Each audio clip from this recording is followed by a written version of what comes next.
Bahkan apa yang kau anggap mati, meja, karpet, batu, itu semua memiliki jiwa yang bertasbih kepada Tuhannya.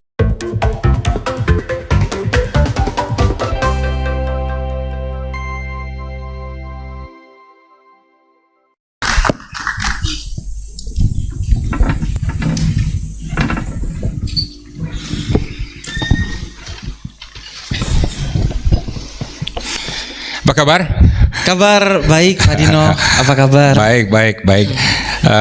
Kita semua di FPCI mengagumi Habib dan senang sekali mendengar kultum yang selalu menyejukkan dan memberikan inspirasi bagi kita semua ya. Terima kasih, Pak Dino. Baik, mungkin saya bisa mulai dengan pertanyaan. Menurut Habib, apa tanggung jawab seorang Muslim dalam penjagaan bumi dan aksi iklim? Ya, saya ingin memulai dari sebuah cerita bahwa Nabi Adam dan Siti Hawa, manusia pertama yang diciptakan oleh Tuhan di bumi ini, awalnya ditempatkan di surga sebagai simbol dari kenikmatan tertinggi yang Tuhan janjikan setelah kehidupan sekarang bagi mereka-mereka yang sukses dalam kehidupan di dunia. Dikisahkan dalam Al-Quran dan seluruh kitab suci bahwa pada akhirnya Nabi Adam itu turun ke bumi karena memetik satu buah, yaitu buah khuldi. Maka ini mengundang refleksi bagi kita. Jika seorang mulia bernama Nabi Adam dan Siti Hawa diturunkan dari surga ke bumi sebagai bentuk hukuman karena memetik satu buah, apakah rasional bagi seorang umat beragama, khususnya seorang muslim, bercita-cita masuk surga padahal dia melakukan penebangan pohon secara ilegal? Memetik satu buah aja dia jatuh dari surga. Bayangkan bagaimana orang beragama, khususnya seorang muslim, berpikiran bahwa seorang akan masuk surga padahal dia tidak punya kesadaran lingkungan yang maksimal. Padahal ketidaksadaran ekologi itulah yang menyebabkan seorang Nabi Adam yang telah berada di surga turun ke muka bumi ini. Karena itu saya sering menyebutkan bahwa agama tidak boleh tinggal diam dalam isu lingkungan. Karena itu saya misalnya bersama Pak Gita Wirjawan berbicara di 5 video tentang masa depan agama. Salah satunya menghadapi krisis ekologi. Agama harus berada di garda terdepan, menemani perkembangan sains dan teknologi, agar perkembangan sains dan teknologi itu terus dikawal secara moral oleh agama, tidak mengarahkan perkembangan itu kepada yang namanya chaos. Dan itu terbukti sejak Aufklärung, apa yang disebut dengan masa pencerahan di abad ke-16 hingga kini, dia berinvestasi yang paling besar bagi kerusakan bumi.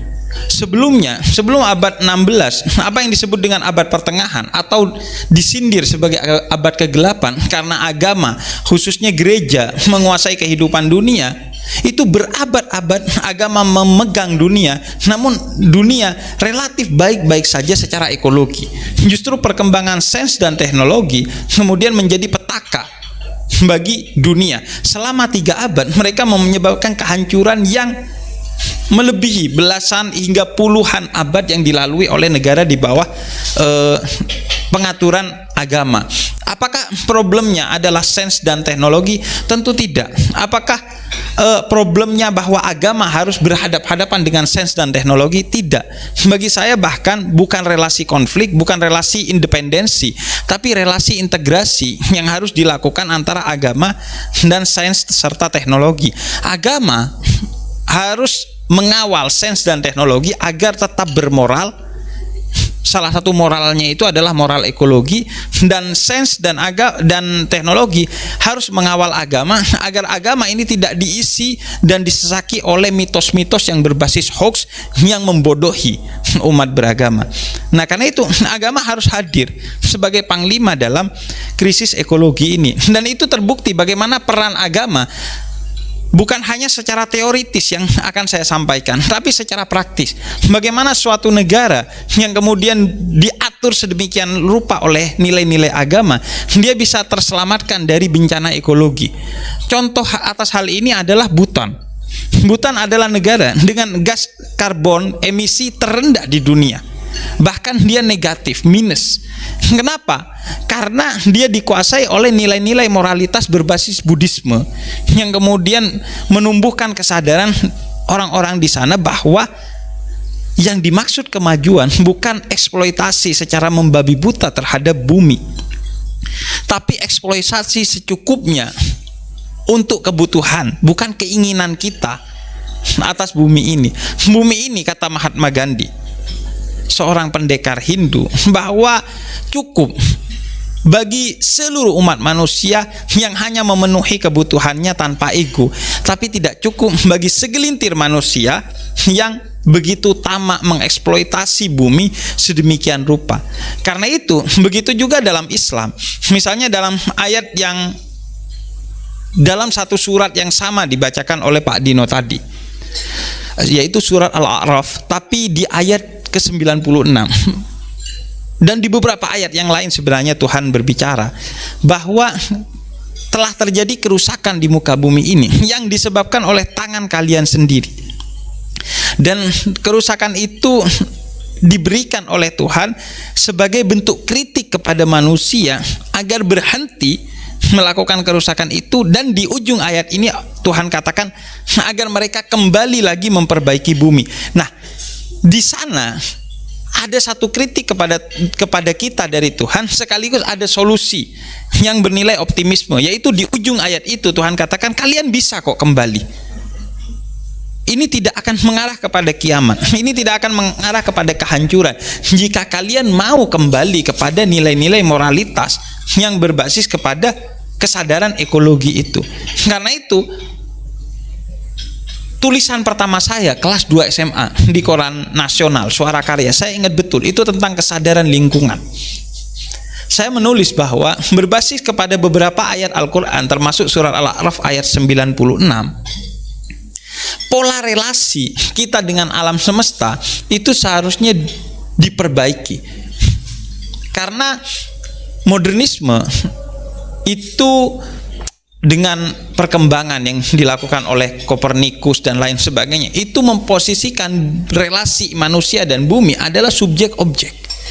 Bumi seolah-olah diciptakan untuk kita, yang diperkenankan bagi kita untuk mengeksploitasi dan memperkosa sesukanya, sehingga kemudian mengarahkan kepada kehancuran ekologi.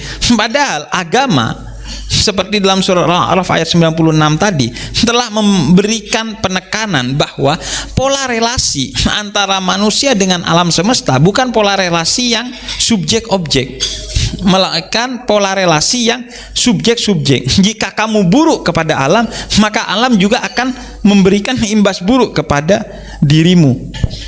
Maaf, saya potong. Para waiter yang di belakang, tolong jangan ambil piring-piring, jadi orang susah dengar Habib ya. Piring-piringnya biarin aja ya, karena saya mau fokus penuh di sini. Iya. Maaf Habib. Iya. Jadi pola relasi kita dengan alam semesta yang diamanatkan oleh Islam dalam Al-Quran itu adalah pola relasi yang subjek objek, memperlakukan alam seperti kamu memperlakukan dirimu. Dan ini dipayungi oleh asas dasar dan utama dalam Islam, yaitu Islam sebagai rahmatan lil alamin, rahmat bagi semesta alam. Tuhan tidak berkata bahwa Islam itu rahmatan lil muslimin, rahmat atau cinta kasih bagi sesama muslim. Bahkan Tuhan tidak mengatakan rahmatan lil insan, cinta kasih bagi sesama manusia. No, Tuhan katakan rahmatan lil alamin, rahmat bagi semesta alam. Bahkan Tuhan katakan sanurihim ayatina fil afaki wa fi anfusihim. Aku sebarkan ayat-ayatku itu bukan hanya di Al-Quran dan kitab suci yang pernah aku turunkan kepada nabi-nabi, tapi fil afak wa fi anfusihim, di dalam dirimu sendiri dan di dalam alam semesta. Karena itu alam semesta ini kita sebut dalam Islam sebagai ayat Tuhan yang disebut sebagai ayat kauniyah. ayat yang disebarkan di alam semesta. Karena itu saya tidak setuju jika ada orang yang melihat penemuan sains dan teknologi kemudian mereka mencocok-cocokkannya dengan Al-Quran. Saya kira tidak perlu, karena pengamatan terhadap alam semesta itu adalah pengamatan terhadap ayat Tuhan sebagaimana pengamatan terhadap Al-Quran dan kitab suci lainnya, sehingga tidak perlu dicocok-cocokkan dengan Al-Quran atau kitab suci yang tertulis, karena semua yang ada di alam semesta ini adalah ayat. Sehingga jika kita tidak baik-baik dalam pola hubungan dengan alam semesta, maka berarti kita merusak pertanda Tuhan, yang itu dalam Islam disebut dengan kesyirikan, yang hukumannya adalah abadi di neraka dan tidak akan pernah masuk surga selamanya. Itu ayat-ayat Allah. Karena itu bahkan dalam Islam Tuhan katakan begini, yusabbihu lillahi ma fis samawati wa ma fil ard. Semua yang ada di muka bumi ini, bukan hanya manusia, bukan hanya binatang, bukan hanya tumbuhan, bahkan apa yang kau anggap mati, meja, karpet, batu, itu semua memiliki jiwa yang bertasbih kepada Tuhannya. Sehingga jika kau tidak hormat kepada mereka, jika kau mengeksploitasi batu bara, minyak bumi, jangan kau kira kau bisa seenaknya kepada dia, karena dia sesungguhnya makhluk Tuhan yang juga memiliki jiwa yang bertasbih kepada Tuhan. Jangan anggap makhluk hidup itu hanyalah manusia, hewan, dan tumbuhan. Dalam kamus Al-Quran, makhluk hidup itu juga batu bara, minyak bumi, batu, dan segalanya itu memiliki jiwa yang kita harus elok dalam membangun relasi dengan mereka. Karenanya secara hukum Tuhan katakan dalam beberapa ayat yang disebut kemudian maqasidus syariah. Maqasidus syariah itu tujuan dari syariat Islam, yang salah satunya dari 5 ada 6, yang salah satunya adalah hifdul bi'ah, menjaga lingkungan. Jadi di antara tujuan diturunkannya hukum-hukum Islam itu adalah agar kita punya kesadaran untuk menjaga lingkungan, sehingga orang yang sholat, zakat, puasa, haji, tapi dia tidak memiliki kesadaran lingkungan, berarti dia tidak menjalankan ibadah itu pada relnya yang bertujuan kepada kesadaran lingkungan. Berarti ada masalah pada ritual yang kita lakukan jika kita tidak memiliki kesadaran lingkungan. Dan mungkin sebagian orang berkata, apalah artinya membangun kesadaran lingkungan kalau itu hanya dilakukan oleh kita sendiri? Egoisme itu adalah musuh utama dalam Islam. Makanya jihadun nafas, jihad perang melawan nafsu atau ego dalam diri, itu jihadul akbar, perang terbesar termulia dalam Islam. Dan kata-kata seperti itu muncul dari egoisme, bahwa kalau mereka tidak, ya saya juga tidak. Orang yang seperti ini biasanya kalau mereka iya, kenapa saya juga? Itu pikiran yang muncul dari egoisme. Padahal Islam sama sekali tidak mengajarkan itu. Sehingga ada kisah seekor burung yang terbang dengan mengambil satu tetes air di sungai, di laut, kemudian dia terbang ke kobaran api yang membakar kekasih Tuhan bernama Ibrahim, kemudian dia teteskan. Ketiga kalinya dia melakukan itu, binatang lain di sampingnya mencibir, wahai burung, buat apa kau meneteskan air itu setetes demi setetes ke kobaran api yang begitu besar yang membakar Ibrahim itu?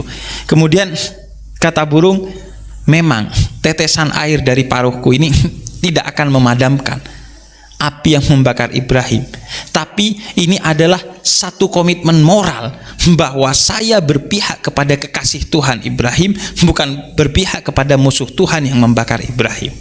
Jadi ketika kita menahan diri untuk melakukan hal-hal yang berorientasi kepada kesadaran ekologi, berorientasi untuk mengurangi gas emisi, mungkin kalau kita yang melakukannya saja, dunia tidak akan berubah, tapi paling tidak diri kita berubah, bahwa kita menjadi baik di mata Tuhan. Dan ada satu orang ketika umur 20 tahun berpikir ingin mengubah dunia. Hingga umur 30 tahun dunia tidak berubah. mungkin terlalu besar katanya. Kemudian dia mengubah pikirannya, saya mau mengubah negara saya saja. Hingga 40 tahun negaranya tidak berubah. Akhirnya dia katakan, mungkin terlalu besar, saya mau mengubah kampung saya. Hingga umur 50 tahun kampungnya tidak berubah. Dan akhirnya dia katakan pada dirinya, saya mau mengubah diri saya sendiri. 2 tahun dirinya berubah dan menjadi inspirasi bagi perubahan dunia. Semua dimulai dari diri kita sendiri. Mari berikan tepuk tangan. Dan by the way, nanti yang mau mengajukan pertanyaan silakan nanti angkat tangan. Dengan senang hati kami akan meminta Habib untuk mencoba menjawabnya ya. Dan ini poin menarik karena tadi kita bahas di FPCI bagaimana cara yang terbaik untuk meyakinkan warga-warga dunia bahwa perubahan iklim ini memang serius dan akan mengancam kita bersama. Dan Esther, climate director kita bilang, Pak, kalau politisi nggak terlalu banyak yang percaya, mereka bilang. Right. Yang paling dipercaya adalah pemimpin agama. Right. Dan tren di dunia itu adalah 85% dari 7 miliar penduduk dunia itu pemeluk suatu agama, 85% ya. Dan di Indonesia mungkin juga di negara lain yang paling percaya adalah tokoh atau pemimpin agama gitu ya.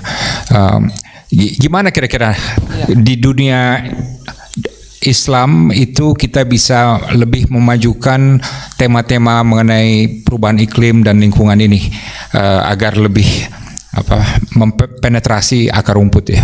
Iya. Saya mau cerita sedikit bagaimana peran tokoh agama sangat powerful di Indonesia, Pak Dino dan bapak-bapak dan ibu-ibu di sini. Di awal-awal COVID, Facebook itu melakukan campaign untuk kita tetap di rumah. Selama 1 tahun campaign itu dilakukan di Indonesia, namun ada banyak masukan kepada mereka terkait campaign itu di tahun selanjutnya. Kemudian di tahun selanjutnya, sekitar 1 tahun yang lalu, Facebook kemudian berdiskusi bersama saya tentang strategi untuk mengajak orang berada di rumah selama COVID-19. Dan saya kemudian memberikan satu strategi bahwa mari kita bikin campaign keluar rumah itu dosa. Mungkin orang tidak takut kepada hukum, tapi orang takut kepada dosa. Dan akhirnya berlangsunglah campaign Facebook Indonesia bahwa keluar rumah melawan COVID itu dosa. Dan akhirnya campaign itu berlangsung selama 6 bulan. Dan dari hasil meeting kami bersama Facebook Indonesia di Bali beberapa bulan yang lalu, itu mereka mengapresiasi begitu besarnya pengaruh campaign itu. Jadi pada prinsipnya saya setuju bahwa tokoh agama mereka adalah orang yang berperan besar bagi umatnya. Karena kenapa? Karena pertama modal mereka adalah Tuhan. Sehingga ketika orang itu menyampaikan satu gagasan, mereka harus diterima gagasannya, karena kalau tidak maka orang akan berpikir saya menentang Tuhan. Karena itu kata seorang filosof Ibnu Rushd, berhati-hatilah ketika seorang tokoh agama berbicara, karena bau anyir seperti apa akan tercium wangi ketika ia dibungkus oleh agama. Makanya hoax yang mengatasnamakan agama itu begitu mengerikan. Politik yang dibungkus pakai agama itu begitu mengerikan. Karena ketika orang berkontestasi di politik, ketika disusupi oleh agama, maka seolah-olah itu kontestasi tentang yang benar dan yang salah, yang surga dan yang neraka. Begitu juga hoax, ketika mau diuji, kamu gak percaya agama, ini agama loh yang bicara. Nah karena itu, jika agama kemudian digunakan untuk hal-hal yang positif sebagai campaign, bagi satu campaign yang positif, itu sangat powerful. Kemudian yang kedua juga karena tokoh agama itu relatif memiliki trust. Mereka dipercaya bahwa mereka orang yang baik, yang pantas menyampaikan kebaikan. kita ingin sedikit melepaskan dari oknum-oknum tokoh agama yang bermasalah. Tapi secara umum tokoh agama lebih bisa didengar suaranya karena dianggap seorang suci yang memiliki trust di publik.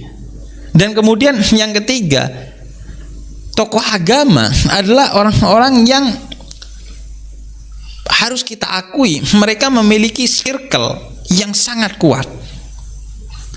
Circle dalam majelis, circle dalam masjid, circle di musola, circle di tarikat. Tarikat itu satu lingkaran spiritualitas yang mereka memiliki ketaatan yang penuh kepada tokoh agama itu.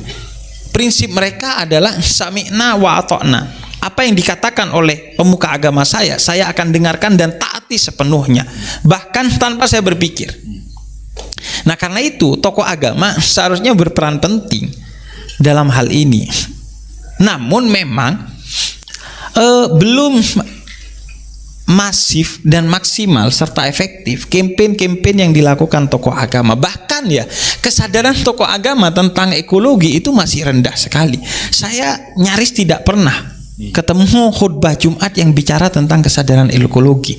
Mungkin perlu kita bekerja sama dengan Kementerian Agama, MUI, kemudian Dewan Masjid Indonesia dan lain sebagainya untuk memastikan tidak ada satu bulan yang Jumatannya tidak satu diselipkan nilai-nilai kesadaran tentang ekologi. Bayangkan, Muslim di Indonesia itu jumlahnya 80% mungkin, dan tidak ada yang tidak sholat Jumat.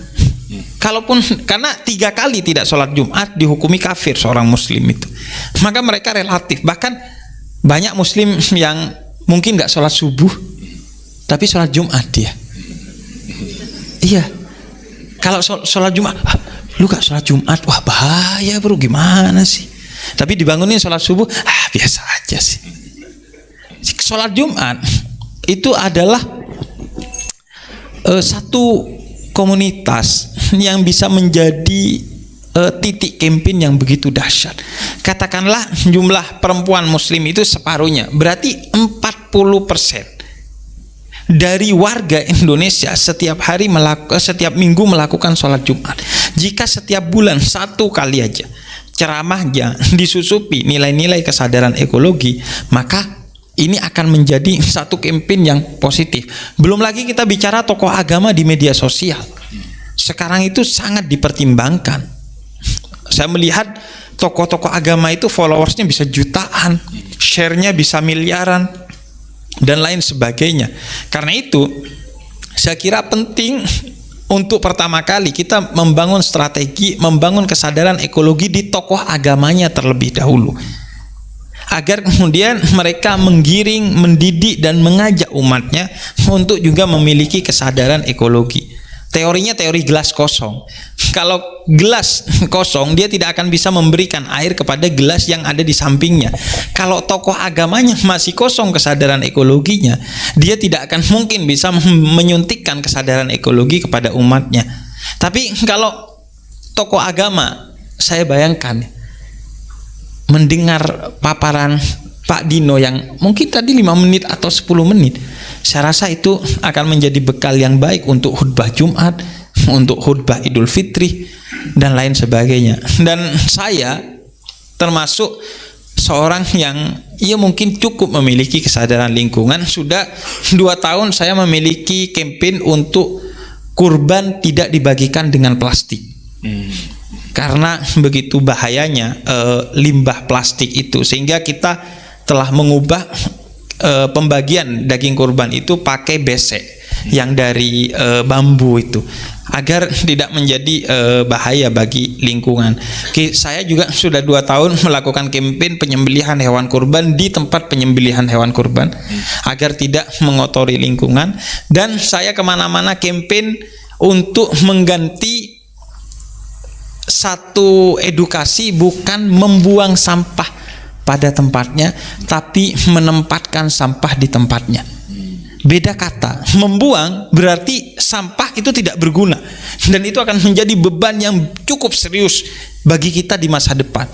Bahkan sampah di Bandar Gebang itu akan menjadi masalah yang besar 5 tahun ke depan jika tidak diurai permasalahan ini oleh pemimpin-pemimpin kita. Bayangkan sampah di seluruh Indonesia atau seluruh dunia. Karena itu mungkin kita perlu mengubah bahasa yang kita harapkan, mengubah perspektif dan perilaku kita tentang sampah, bahwa sampah itu bukan dibuang tapi ditempatkan. Karena sampah itu ada nilainya. Dia menjadi sampah karena awalnya kita menyebut dia sampah, karena pola pikir kita yang menyampahkan dia, karena pola perilaku kita yang memposisikan dia sampah. Padahal kalau kita posisikan dia bukan sampah, dia menjadi kerajinan tangan, dia menjadi gas, dia menjadi sumber energi dan lain sebagainya. Dan itu perintah Quran. Kata Quran, innal mubadzirina kanu ihwanus sayatin. Orang yang menyia-nyiakan sesuatu yang berharga atau mubazir, dia saudaranya setan. Dan masalahnya, Indonesia negara mayoritas muslim dan dengan populasi muslim terbesar di dunia, namun Indonesia adalah negara dengan limbah sampah terbesar di dunia. Kita muslim, tapi tindakan kita sangat tidak Islam. Kita muslim, ayat pertamanya bacalah, tapi kita adalah negara dengan minat baca terendah di dunia. Problemnya jarak antara agama dengan umat beragama. Orang beragama tidak menjalankan apalagi merepresentasikan agamanya.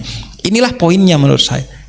Maka harus terjadi kerjasama. Karena tokoh agama kan mungkin tidak memiliki pengetahuan yang cukup tentang apa yang tadi dipaparkan. Dan mungkin mereka gak menganggap, dunia saya sedang baik-baik saja, anak saya akan besar seperti umumnya anak-anak sebelum saya dan lain sebagainya. Jika mereka tahu, saya yakin mereka langsung mengubah tema pidato mereka atau khutbah mereka bahwa kiamat di depan mata, kata mereka. Mari bersiap-siap gitu. Dan memang begitu kenyataannya. Baik. Terima kasih. Dan ini